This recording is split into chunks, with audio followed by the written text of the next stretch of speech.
Bonjour, bonjour à vous, bonjour frères et sœurs, bonjour. Aujourd'hui, nous sommes le dimanche 24 juillet 2022. Dimanche 24 juillet 2022. Alors, le thème aujourd'hui,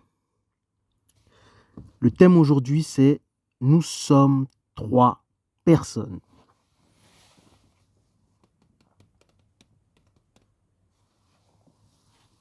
Nous sommes 3 personnes.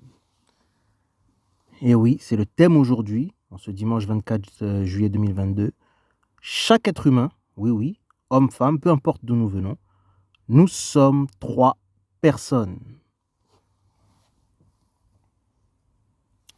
C'est le thème aujourd'hui. On va aller en Hébreux 4, verset 12. Hébreux 4, verset 12, toujours selon la Bible, selon la parole.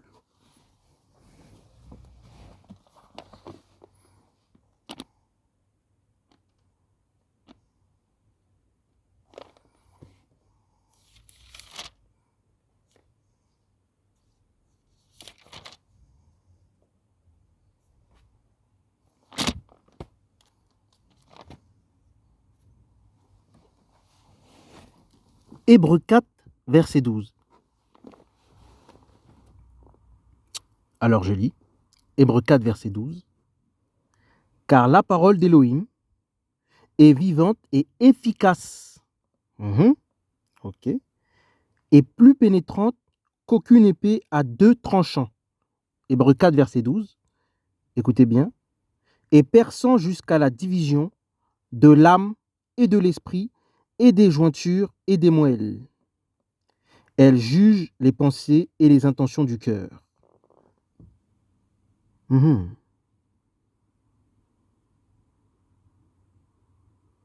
Car la parole d'Élohim est vivante et efficace, et plus pénétrante qu'aucune épée à 2 tranchants, et perçant jusqu'à la division, écoutez bien, de l'âme, premièrement, de l'esprit, et des jointures et des moelles. Les jointures et les moelles, c'est la chair.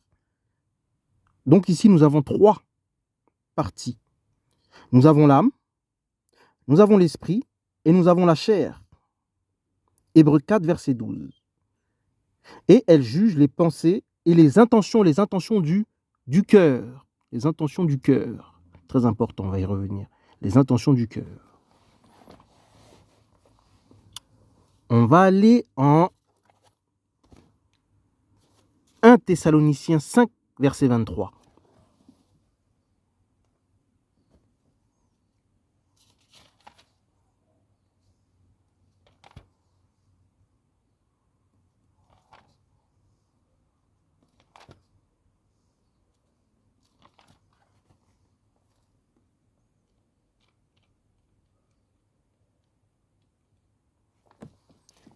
« 1 Thessaloniciens 5, verset 23.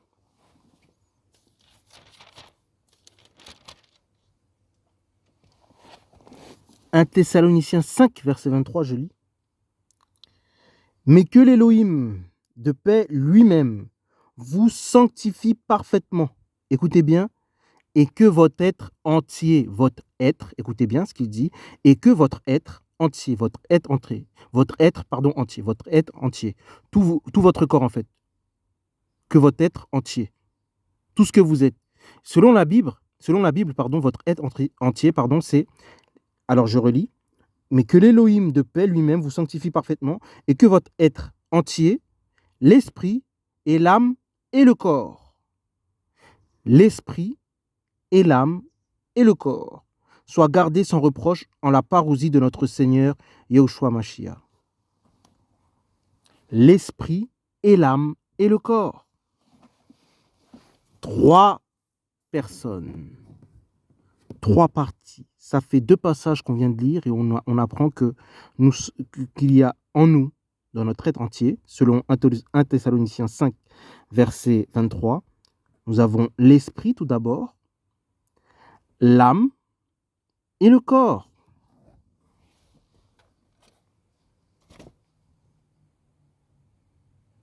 Alors, nous sommes 3 personnes. Dans ces 2 passages qu'on vient de lire, nous sommes 3 personnes.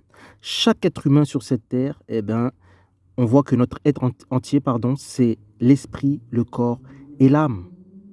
L'esprit, le corps et l'âme. Nous sommes composés de ces 3. Qu'est-ce que l'âme, selon la Bible? C'est quoi l'âme? On va y répondre. On va aller en Lévitique. Lévitique 17, verset 10. Lévitique 17, verset 10 à 12.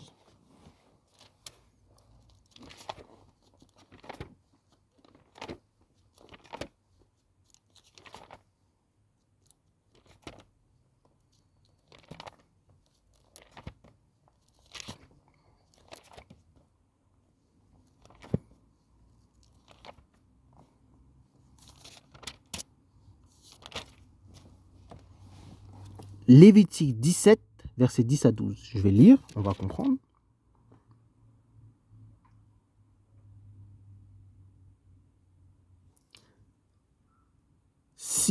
Lévitique 17, verset 10 à 12, je vais lire.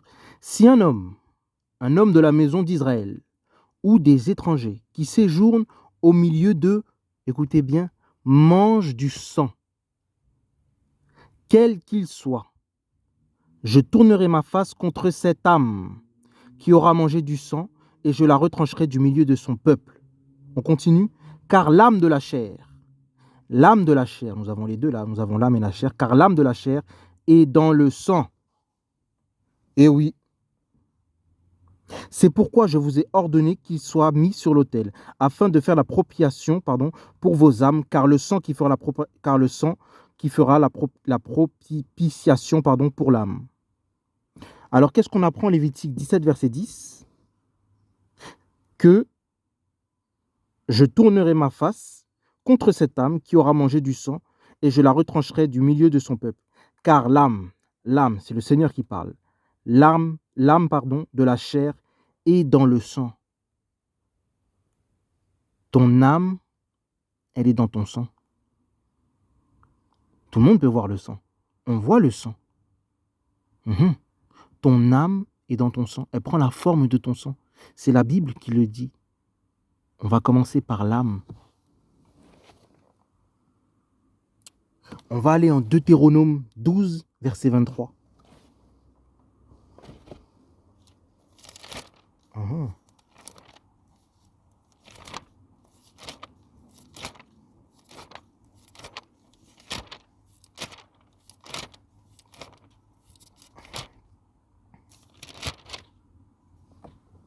Deutéronome 12, verset 23. On va commencer, Deutéronome 12, verset 23. Prenez avec moi Deutéronome 12, verset 23. Seulement tiens ferme à ne pas manger le sang, car le sang, c'est l'âme. Tu ne mangeras pas l'âme avec la chair. Ça fait 2 fois que le Seigneur le dit, Deutéronome 12, verset 23. Le sang, c'est l'âme. Mais il n'a pas dit le sang des animaux, c'est l'âme des animaux. Il n'a pas précisé. C'est pour tout être vivant qui a du sang. Et oui, notre âme à nous, c'est le sang. Et le Seigneur ne voulait pas que les animaux soient mangés avec le sang, parce que c'était l'âme des animaux. Et oui, l'âme qu'on pense qu'on ne voit pas, en fait, on voit l'âme. C'est notre sang. Et regardez, quelqu'un qui perd beaucoup de sang, qui perd du sang, qui se vide de son sang, eh bien, il meurt. Et s'il n'y a pas de sang dans le corps, la personne meurt. L'âme, c'est le sang. L'âme prend la forme du sang. Et oui. Or, vous êtes d'accord avec moi qu'on a tous du sang dans nos veines, en fait, dans le corps. Partout. Et oui. L'âme, c'est le sang. L'âme, c'est le sang. C'est ce qu'il faut comprendre. La Bible nous dit clairement. Eh oui, l'âme, c'est le sang. Lorsque Jésus-Christ est mort à la croix, il a donné son âme. Son âme. Les gens qui font un pacte avec le diable,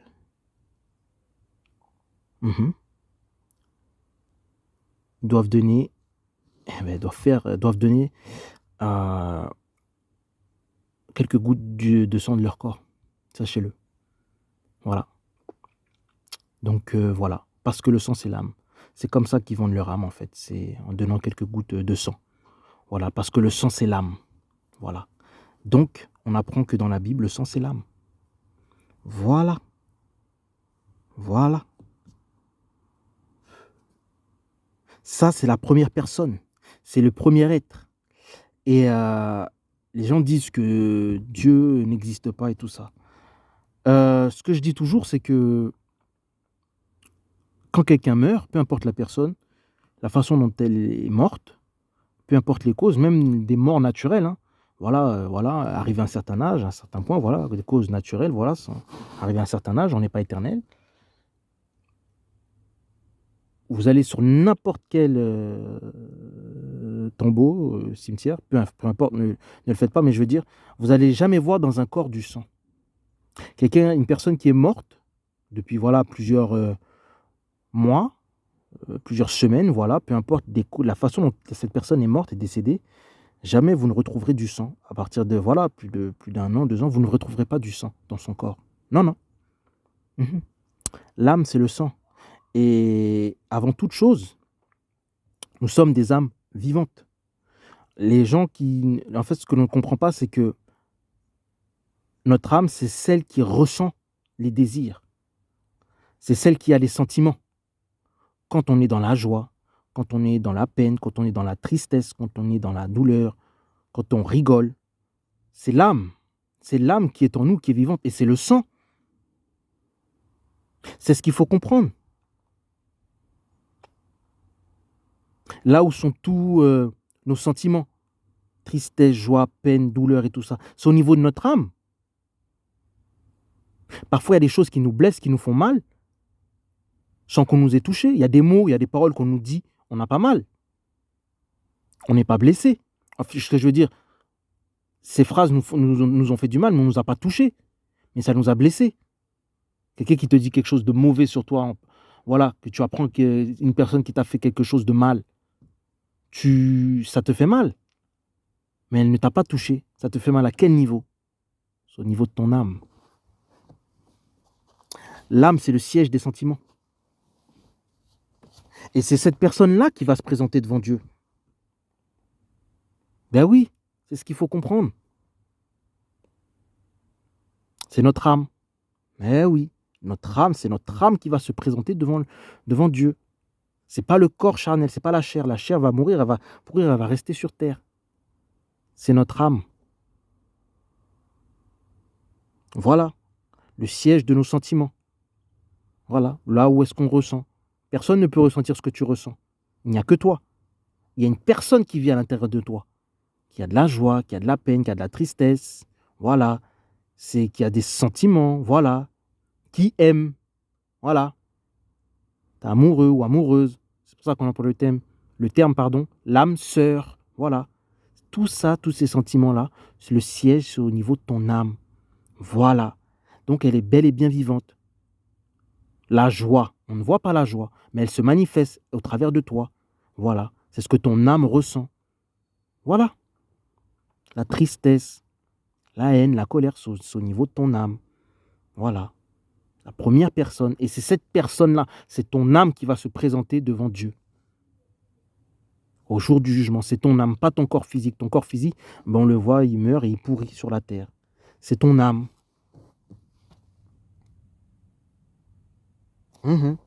C'est ce qu'il faut comprendre. C'est ton âme. Ton corps physique, il va rester sur terre.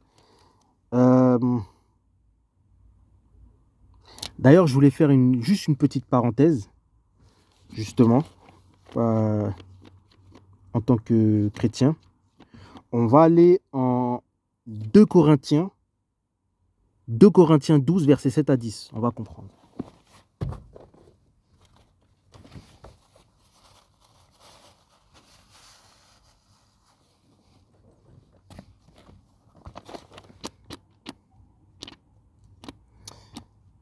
« 2 Corinthiens 12,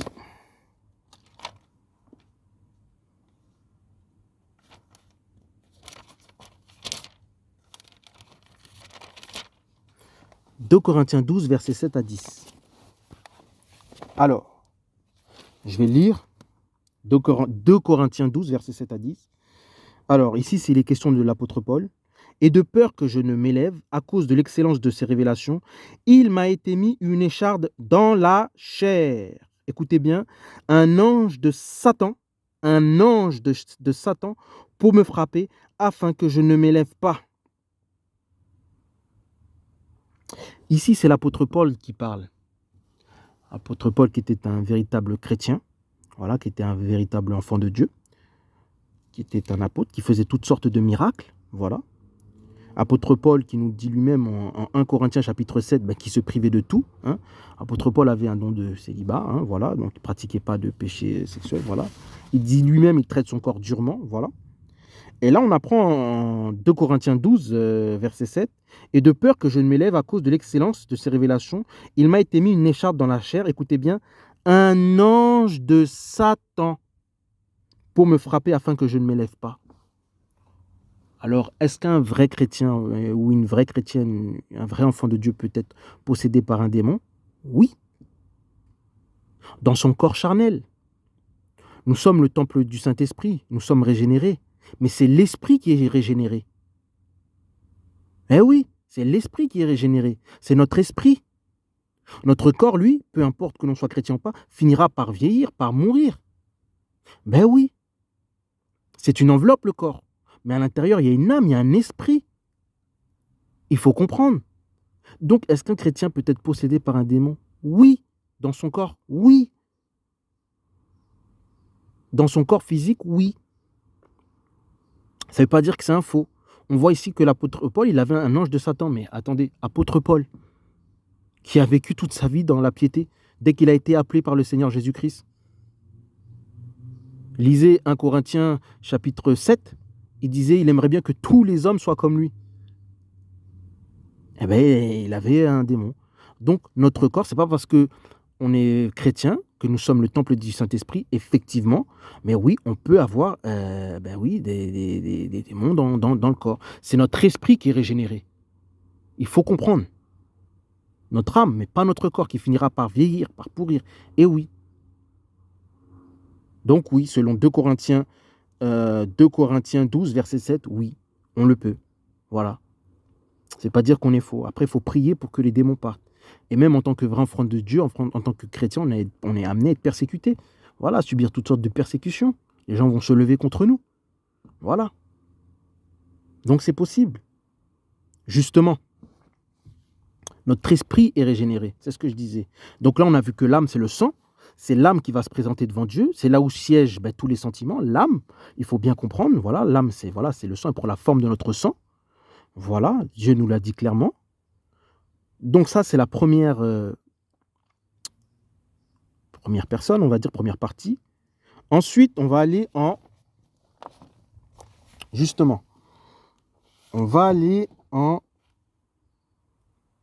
1 Corinthiens. Non, d'abord, on va aller en Genèse 2, verset 7. Genèse 2, verset 7, on va comprendre. Toujours sur le thème, nous sommes 3 personnes. Là, on a vu que l'âme, c'est le sang, là où siègent tous les sentiments. Voilà. L'amour, la joie, en fait, ce qui veut dire les sentiments. Pas les fruits de l'esprit, mais les sentiments, c'est-à-dire tout ce qu'on peut ressentir à l'intérieur. Voilà. Que ce soit la joie, la colère, c'est le siège des sentiments, l'âme. C'est cette personne-là qui va se présenter devant Dieu. Là, on va aller en Genèse 2, verset 7.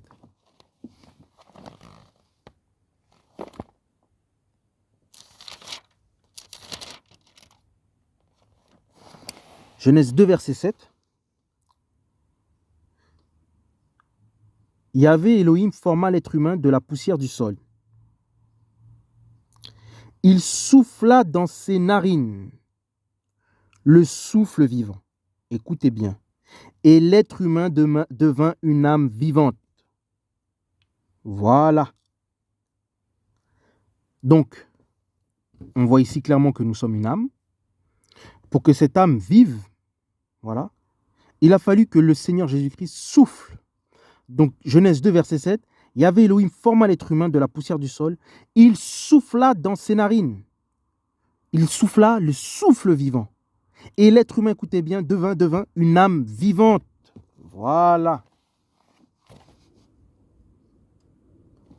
Il a soufflé, et il est devenu une âme vivante. Ce souffle-là que le Seigneur a mis, c'est l'esprit. C'est l'esprit de l'homme. C'est l'esprit. Dieu a mis en nous un esprit. Eh oui, c'est l'esprit qui nous fait vivre. C'est l'esprit de Dieu.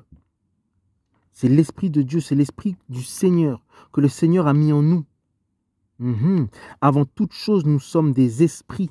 On va aller en Nombre, verset 27. Non, Nombre 27, verset 15.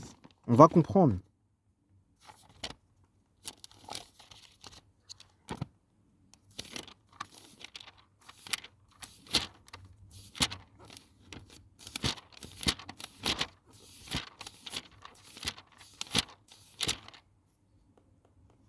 Nombre 27, verset 15. Moshe parla à Yahvé en disant que Yahvé, l'Élohim des esprits de toute chair. Ah, écoutez bien. Des esprits de toute chair. Moshe parla à Yahvé en disant que l'Élohim des esprits, les esprits de toute chair, même des animaux. Et oui, des esprits de toute chair. Il n'a pas dit le Saint-Esprit. Écoutez bien, Nombre 27, versets 15 à 23, on va lire l'esprit de toute chair. C'est ce souffle-là que Dieu a mis en chaque être vivant. Moïse nous le dit encore. Moshe parla à Yahvé en disant que l'Élohim, des esprits, des esprits de toute chair. Avant toute chose, nous sommes des esprits. Et oui, établissent sur l'assemblée un homme qui sorte devant eux et qui entre devant eux et qui les fasse sortir et qui les fasse entrer, afin que l'assemblée de Yahvé ne soit pas comme des brebis qui n'ont pas de berger. Alors Yahvé dit à Moshe, prends Yehoshua, fils de Nun, un homme en qui l'esprit est, en qui est l'esprit, et tu poseras ta main sur lui. Petite parenthèse, comme je l'avais déjà dit, ne laissez pas n'importe qui poser la main sur votre tête. Voilà. Parce que, ici, on peut voir que alors Yahvé dit à Moshe, prends Yehoshua, fils de Nun, un homme en qui est l'esprit, et tu poseras ta main sur lui. Pourquoi? Afin que Moïse transmette son esprit à Josué. Voilà. Sauf que Moïse était un homme de Dieu, il lui a transmis l'esprit qui était sur lui, c'était l'esprit du Seigneur Jésus-Christ, l'esprit de Dieu. Voilà, si vous laissez un homme qui n'a pas l'esprit de Dieu en lui, il va vous transmettre un autre esprit. Il ne faut pas laisser n'importe qui toucher votre tête. Voilà, la personne. L'imposition des mains, on peut le voir ici, là on était déjà dans l'Ancien Testament, ça se pratiquait, mais il ne faut pas laisser n'importe qui toucher votre tête. Et la personne peut vous transmettre un mauvais esprit. Donc voilà. Et là, Moïse, on voit clairement, il nous dit que l'Élohim des esprits de toute chair. Moïse dit que Dieu est le Dieu de toutes les chairs, chrétien ou pas, peu importe. Chaque être humain vit sur cette terre parce que Dieu a mis son esprit en lui, a mis son souffle, le souffle qu'il a mis en Adam et Ève. Voilà. Donc beaucoup de gens disent que Dieu n'existe pas alors qu'ils vivent par l'esprit. Adam est devenu une âme vivante parce que Dieu a soufflé son esprit. C'est comme ça qu'il est devenu vivant. L'âme n'est rien. Soit elle est conduite par l'esprit ou par la chair, on le verra tout à l'heure. L'âme, c'est juste un canal.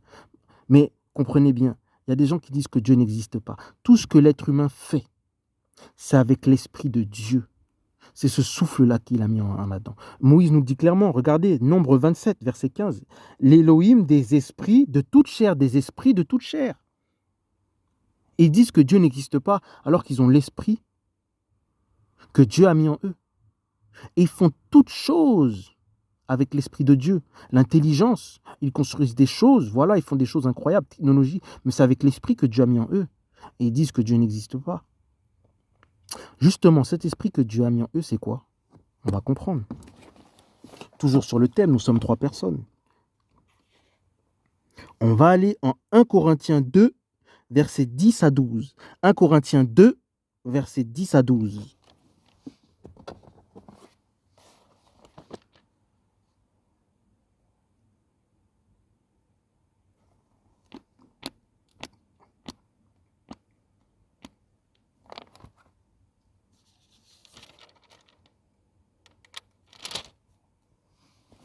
1 Corinthiens 2, versets 10 à 12.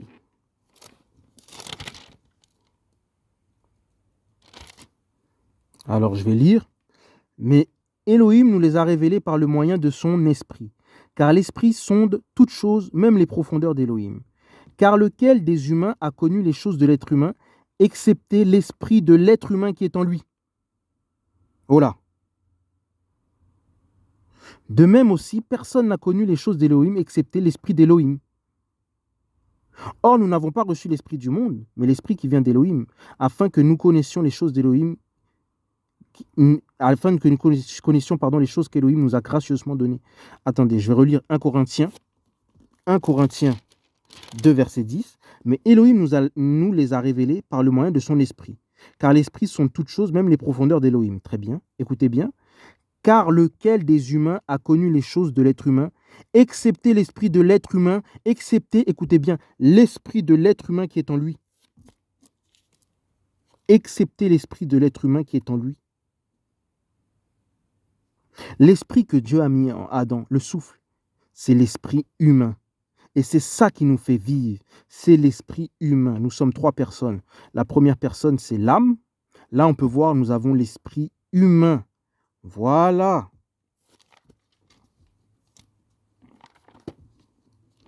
L'esprit humain. Eh oui. L'esprit humain. On va aller en Job 32, verset 8. En vérité, en l'homme, il y a l'esprit. Oui. Il y a l'esprit. Alors, je vais lire. Job 32, verset 8. En vérité, en l'homme, il y a l'esprit, le souffle de Shaddai qui le rend intelligent. C'est ce que je vous disais, tout ce que les hommes font, c'est avec l'esprit que Dieu a soufflé en eux. Ça s'appelle l'esprit humain. Ça fait 2 passages qu'on a lus là. On a vu en 1 Corinthiens là. Et là, on voit en Job 32, verset 8. Lisez Job 32, verset 8. En vérité, en l'homme, il y a l'esprit, écoutez bien, le souffle qu'on a vu en Genèse, le souffle de Shaddai qui le rend intelligent. Voilà l'esprit humain. 3 personnes, l'âme, et là nous voyons l'esprit humain. C'est ça qui le rend intelligent. C'est ce que nous dit la Bible. C'est cet esprit-là que Dieu a soufflé en nous. C'est l'esprit humain. L'esprit humain. Là, nous avons vu l'âme. Là, nous voyons l'esprit.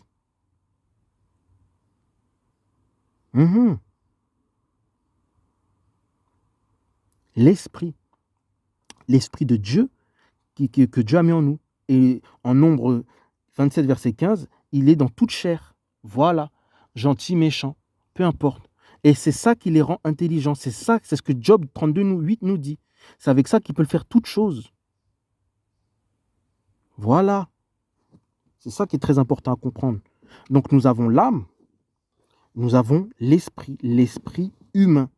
Et quand on se convertit, on accepte le Seigneur Jésus-Christ, le Saint-Esprit va rentrer dans notre esprit. Voilà, dans cet esprit humain. Mais tant qu'on ne l'accepte pas, c'est c'est cet esprit humain qui nous dirige, qui nous guide. Voilà, c'est ce qu'il faut comprendre. C'est ce qu'il faut comprendre. Et quand on se convertit, c'est plus l'esprit humain que Dieu a mis en nous. Voilà, c'est le Saint-Esprit, le Seigneur Dieu lui-même. Justement, on va aller en Actes des Apôtres 9, verset 36. On va lire, on va comprendre. Actes des Apôtres 9, verset 36 à 43.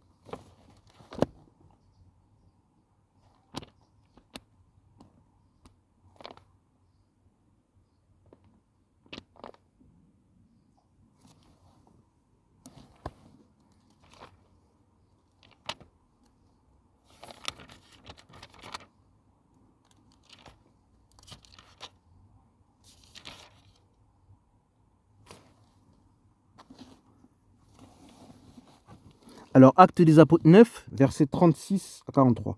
Mais il y avait à Jopé une femme disciple du nom de Tabitha, ce qui traduit signifie Dorcas. Elle était pleine de bonnes œuvres et faisait des aumônes. Voilà, on va lire, on ne va pas tout lire. Mais il arriva en ces jours-là qu'étant tombée malade, elle mourut. et après l'avoir lavée, on la déposa dans une chambre autre. Voilà.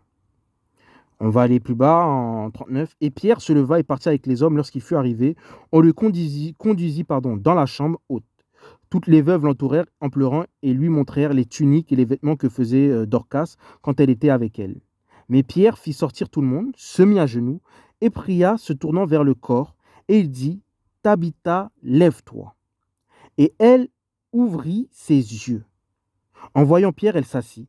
Il lui donna la main et il la fit lever. Mais Pierre fit sortir tout le monde, se mit à genoux et pria, et se tournant vers le corps, il dit, Tabitha, lève-toi. Elle ouvrit les yeux, et voyant Pierre, elle s'assit. Et il lui donna la main et la fit lever. Et ayant appelé les saints et les veuves, il la leur présenta vivante. Donc, là, en Actes des Apôtres 9, verset 36, pour faire court, Tabitha elle était morte. Voilà, elle était morte. Voilà. Pierre a prié pour elle. Elle est revenue à la vie. Qu'est-ce que Pierre a fait? Il a remis l'esprit. Il a demandé à Dieu, à ce que Dieu remette cet esprit humain. Et c'est cet esprit humain qui nous fait vivre. Là, en lisant ce passage, on voit clairement qu'en fait, qu'on n'est rien sans l'esprit que Dieu a mis en nous. En Job 32, verset 8. Et oui, c'est cet esprit-là qui nous fait vivre. Tabitha est revenue à la vie. Ça veut dire que son âme était encore dans son corps, premièrement, mais non seulement que son âme était là, elle n'était pas vivante. Comme Adam, en Genèse 2, verset 7, il y avait son âme, mais il n'était pas vivant. C'est le souffle que Dieu a mis en elle. C'est le souffle que Dieu a mis en Adam, qui les a fait vivre. Et c'est le souffle, c'est cette prière que Pierre a fait, qu'il a demandé à Dieu. Et Dieu a remis cet esprit humain en Tabitha. C'est ça qui nous fait vivre. Chaque être humain vit de cet esprit, de ce souffle de Dieu, cet esprit humain. Voilà, c'est ce qu'il faut comprendre. Tous les êtres humains de ce monde ne vivent que par le souffle de Dieu.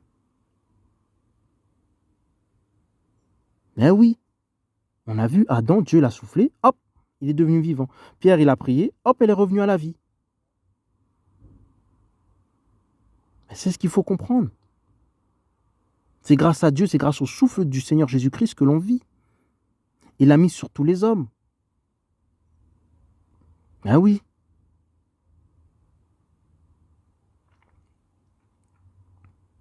D'ailleurs, on va continuer. On va aller en Actes des Apôtres 5, versets 1 à 12. On va comprendre. Actes des Apôtres 5, versets 1 à 12. Actes des Apôtres 5, versets 1 à 12. Mais un homme du nom de Ananias, avec Saphira, sa femme, vendit une propriété. Et de consentement de sa femme, il détourna quelque chose du prix, et ayant apporté une partie, il mit aux pieds des apôtres. Mais Pierre lui dit, Ananias. Alors là, on est Actes des Apôtres 5, on va comprendre. Actes des Apôtres 5, verset 3. Ananias, pourquoi Satan a-t-il rempli ton cœur pour mentir au Saint-Esprit? Écoutez bien. Pour mentir au Saint-Esprit et détourner quelque chose du prix de la terre. Si tu l'avais gardé, ne te resterait-il pas? Si tu l'avais gardé, ne te restait-elle pas? Et vendue, n'était-elle pas en ton pouvoir? Comment as-tu pu mettre en ton cœur un pareil dessein? Ce n'est pas à des humains que tu as menti, mais à Elohim. Et en entendant ces paroles, Ananias tomba et expira.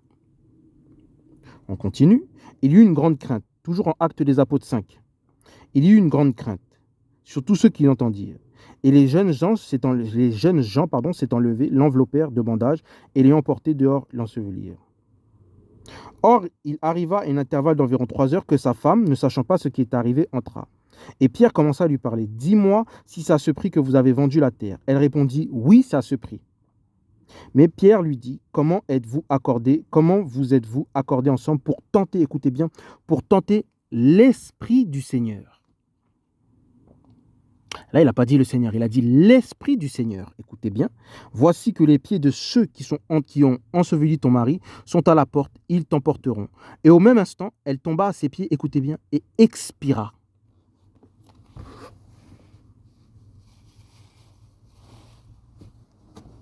elle a expiré. Ils sont morts, Ananias et Saphira. Pourquoi? Ils ont menti au Saint-Esprit. Là, Pierre le dit clairement. Comment vous êtes-vous accordés ensemble pour tenter l'Esprit du Seigneur? Et là, les deux, ils sont morts, ils ont expiré. Qu'est-ce qui s'est passé? L'Esprit, le souffle que Dieu a mis en eux, a été enlevé. Ils n'avaient pas le Saint-Esprit. Le Saint-Esprit, on le reçoit que quand on se convertit véritablement de tout notre cœur, de toute notre âme. C'est là qu'il rentre dans notre vie. On devient véritablement chrétien, on n'a pas besoin de se baptiser, voilà. Mais eux, ils n'avaient pas le Saint-Esprit, ils avaient le souffle. On voit clairement que c'est le souffle de Dieu qui nous fait vivre. Ils ont menti au Saint-Esprit. Ils n'étaient pas à leur premier coup, pardon. Ça se voit que ça a toujours été des menteurs de toujours. Sauf que là, ils étaient arrivés à un point où ils ont menti au Saint-Esprit. Qu'est-ce que le Seigneur Jésus-Christ nous dit? Qu'est-ce qu'il nous dit en Matthieu 12, verset 31? Qu'est-ce qu'il nous dit? Mais le blasphème contre le Saint-Esprit, c'est pas pardonné. Ça veut dire que le blasphème contre le Saint-Esprit, ça concerne tout le monde. Ceux qui se disent chrétiens, mais qui sont des faux chrétiens. Ça concerne aussi les faux pasteurs et ceux qui se disent chrétiens, mais qui pratiquent le péché. Voilà. Arrivé à un certain point, l'esprit, il est ôté. C'est ce qu'on peut voir avec Ananias et Saphira. Donc, Matthieu 12, verset 31, Dieu dit, le blasphème contre le Saint-Esprit, c'est pas pardonné. Là, Pierre, qu'est-ce qu'il nous dit? Pourquoi vous êtes mis d'accord pour tenter l'Esprit du Seigneur? Dieu l'a dit, ça, c'est pas pardonné. Alors l'Esprit, le souffle qui nous fait vivre, on l'a vu, que c'est le souffle du Seigneur qui nous fait vivre, il a été ôté. C'est ça le blasphème contre le Saint-Esprit. Ananias et Saphira, voilà. Ils se disent chrétiens, ils n'étaient pas à leur premier coup, comprenez? Ils ont dû faire plusieurs coups, voilà. Sauf que là, c'était avec Dieu. Ils ne se sont pas repentis, ils se sont fait passer pour des chrétiens. L'Esprit a été ôté. Le blasphème contre le Saint-Esprit n'est pas pardonné. Pierre le dit, il le dit, écoutez bien, pourquoi vous êtes-vous accordés pour tenter l'Esprit? Ils ont tenté l'Esprit du Seigneur. Il n'a pas dit le Seigneur, l'Esprit du Seigneur. Actes des Apôtres 5, verset 9. L'Esprit du Seigneur. C'est-à-dire le Saint-Esprit. Dieu le Père, le Fils, c'est la même personne. Mais le blasphème contre le Saint-Esprit, c'est dire que je suis un chrétien, voilà, mais que je fais les œuvres du diable, ou bien d'être un pasteur, mais d'être un faux pasteur. Voilà. Et au bout d'un moment, l'Esprit, il est ôté. Voilà, comme Ananias et Saphira. Ou bien il est éteint. Et éteint, ça veut dire que la personne ne peut plus accepter ou recevoir le Saint-Esprit. Voilà, c'est ce qu'il faut comprendre. Voilà, c'est ça. Et ils n'étaient pas à leur premier blasphème. L'Esprit a été ôté. On voit clairement que c'est le souffle du Seigneur Jésus-Christ qui nous fait vivre. C'est le souffle de Dieu. Voilà pourquoi Ananias et Saphira sont morts. Eh oui. Eh oui. Il faut comprendre.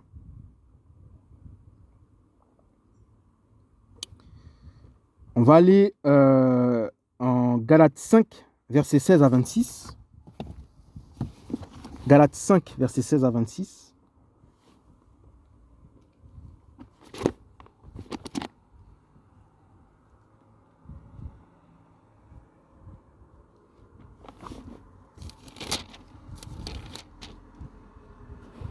Galates 5, versets 16 à 26. Alors, mais je dis, marchez selon l'Esprit, et vous n'accomplirez pas, et vous n'accomplirez jamais le désir de la chair. Car la chair désire le contraire de l'Esprit, et l'Esprit le contraire de la chair. Et ces choses sont opposées l'une à l'autre, afin que vous ne pratiquiez pas les choses que vous voudriez. Voilà. C'est aussi simple que ça. L'âme, soit elle va s'attacher à l'esprit ou bien à la chair. Si elle s'attache à la chair, elle va faire les œuvres de la chair. Elle va faire les œuvres de la chair. C'est quoi les œuvres de la chair? C'est tout ce qui est mal, les œuvres de la chair. On lit en Galates 5, verset 20. Mais les œuvres de la chair, c'est quoi? C'est l'idolâtrie, la sorcellerie, les inimitiés, les querelles, les jalousies, les animosités, les esprits de parti, les divisions, les sectes, les envies, les meurtres, les ivrogneries, les orgies. Voilà. Il faut comprendre. Donc l'âme va jouer un rôle simple, c'est d'être un canal. Soit elle va s'attacher à l'esprit, soit elle va s'attacher à la chair. Sauf que pour être construit, pour être, guidé, conduit par le Seigneur, il faut accepter le Seigneur Jésus-Christ qui, dans notre esprit d'être humain, d'esprit humain, voilà le souffle, C'est à ce moment-là que le Saint-Esprit va rentrer dans l'esprit humain. Et c'est le Saint-Esprit qui va nous contrôler. Et c'est à ce moment-là que nous allons devenir chrétiens. Et la preuve qu'on est chrétien, tout simplement, qu'on est converti, c'est qu'on pratique les œuvres de l'esprit. Galates 5, verset 22, mais le fruit de l'esprit, c'est l'amour, la joie, la paix, la patience, la bonté, la bénignité, la foi, la douceur, le contrôle de soi. Voilà. Il faut comprendre. C'est dans notre esprit, le souffle que Dieu a mis, que le Saint-Esprit va rentrer, va prendre le contrôle. C'est ça. Et on va pratiquer les œuvres, les fruits de l'esprit. Et non les œuvres de la chair. Voilà. Pour reconnaître un faux pasteur, c'est simple. Soit il va vous parler, on peut voir ici en Galates 5, verset 16 à 25, soit il va vous parler des choses spirituelles, du monde spirituel, voilà, le fruit de l'esprit, voilà, du monde spirituel, voilà, tout ce qui est spirituel, voilà, du royaume de Dieu, de Christ, voilà, de sa venue, des choses bibliques, la sanctification, le péché, tout ça. Mais si vous parle que des choses charnelles, comment avoir de l'argent, comment devenir riche, comment bâtir, voilà, que des choses de ce monde, voilà, on peut voir qu'il est charnel, c'est simple en fait. C'est ça les fruits. Lorsque Paul dit que vous les reconnaîtrez à leurs fruits, c'est ça. S'il parle des choses du monde, comment être riche, devenir millionnaire, avoir des jets, ça c'est des choses du monde, des choses de la chair, c'est pour la chair. Si on est riche, c'est pour notre corps ou pour notre chair? On va aller en Romains. Si on est riche, on va aller en Romains 8, versets 5 à 10. Romains 8, versets 5 à 10. Romains 8, versets 5 à 10. Car ceux qui sont selon la chair, on a vu là en Galates, pensent aux choses de la chair, voilà. Mais ceux qui sont selon l'esprit, aux choses de l'esprit, tout simplement, c'est comme ça qu'on reconnaît. Car la pensée, le but de la chair, c'est la mort. Mais la pensée, le but de l'esprit, c'est la vie et la paix. Voilà. Parce que la pensée de la chair est inimitié contre Dieu. Car elle ne se soumet pas à la Torah d'Élohim, elle n'en est même pas capable. Voilà. Or, ceux qui sont dans la chair ne peuvent pas plaire à Élohim. Voilà. Donc, un pasteur qui vous parle des choses du monde, des choses terrestres, comment avoir de l'argent, comment avoir des jets, voilà, c'est ça les fruits. Tandis que s'il parle que des choses spirituelles, voilà, c'est comme ça qu'on les reconnaît. C'est ça les fruits, c'est de ça dont Paul parle. S'il parle que des choses charnelles, c'est un faux. Voilà. C'est simple en fait. C'est ça les fruits de l'esprit. Voilà. Donc c'est ça le thème. Nous sommes trois personnes, âme et esprit. Esprit humain. Esprit humain. Voilà. Et quand on se convertit, on accepte le Seigneur Jésus-Christ. C'est à ce moment-là que le Saint-Esprit, qu'on reçoit le Saint-Esprit. Voilà. Mais sinon, de base, nous sommes trois personnes. Âme, esprit humain et le corps humain. Le corps humain, la chair, on a vu les œuvres de la chair, on a vu en Galates 5, verset 16. Si tant qu'on ne reçoit pas le Saint-Esprit, le Seigneur Jésus-Christ, on pratique les œuvres de la chair. Voilà, parce qu'on n'a pas l'illumination du Saint-Esprit. Ce n'est pas Dieu qui dirige notre vie. Voilà, donc on pratique les œuvres de la chair. Voilà, la magie, la sorcellerie, tout ce qui est mauvais en fait. Parce que notre âme va s'attacher à notre chair. Notre âme ne fait qu'être guidée en fait, qu'être conduite tout simplement. Soit elle est attachée au corps, à la chair, soit elle est attachée à l'esprit. Voilà. Donc c'est ça qu'il faut comprendre. Nous sommes trois personnes, chaque être humain. Nous sommes trois personnes. Et en tant que vrai chrétien, on doit s'attacher à l'esprit. Justement, on a vu en Galates 5, verset s'attacher à l'esprit, faire les œuvres de l'esprit. Voilà. Pour terminer, on va aller en Ézéchiel 12, verset 7.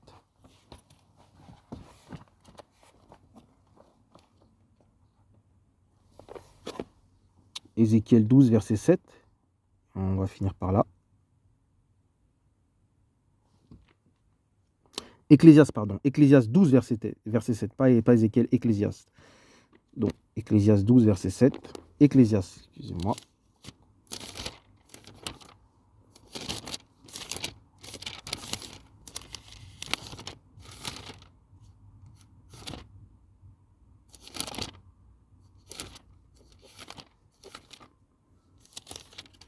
Ecclésiaste 12, verset 7.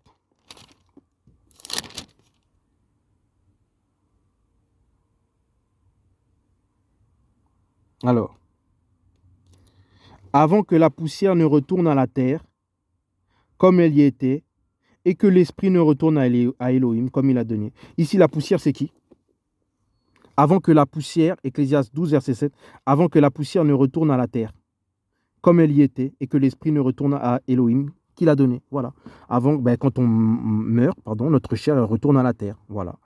Et l'esprit, il retourne à Dieu. Voilà, c'est ce souffle-là que Dieu a mis en nous. Donc voilà. Et c'est notre âme qui va se présenter devant Dieu.